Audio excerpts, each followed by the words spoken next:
أودع رئيس القسم الجزائي لدى محكمة العثمانية في وهران إمام مجسد علي بن أبي طالب بحي الحمري غوثي محمد علي رهن الحبس المؤقت مع تأجيل جلسة محاكمته للأسبوع القادم.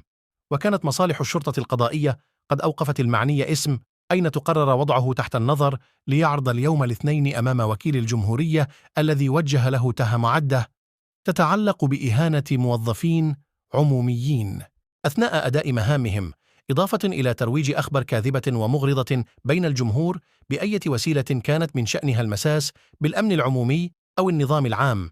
وتناول رواد مواقع التواصل الاجتماعي مقطع فيديو للإمام غوثي وهو ينتقد مواكب الوفود الرسمية التي تغلق الطرقات وتستعمل عشرات السيارات مقابل استهلاك مبلغ 500 مليار في ظرف 4 أشهر في المناسبات والاحتفالات حسبه، داعي الوالي لرحيله عن المدينة. كما وجهت لذات الإمام الذي انتقد تسيير السلطات المحلية للمدينة على رأسها وآل الولاية تهمة أخرى منها ممارسة وظيفة عمومية بغير صفة. وعرف المعني بإطلاق درس قبل صلاة الجمعة يتطرق فيها للشأن كما عهد عليه.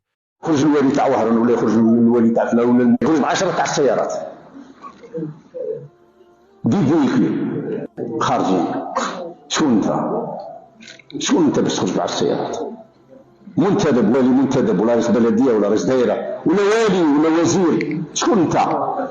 شكون اللي يخول انت والي تاع 4 دقائق ما تسواش فرنك تخرج 10 تاع السيارات تخرج معاك وتخرج معاك الامن وتخرج معاك شادي جبت الاستقلال الجزائر هذا الله لا يردك، واحد كيما هذا الله لا يرده، الله لا يخليه في هذه المناصب هذه.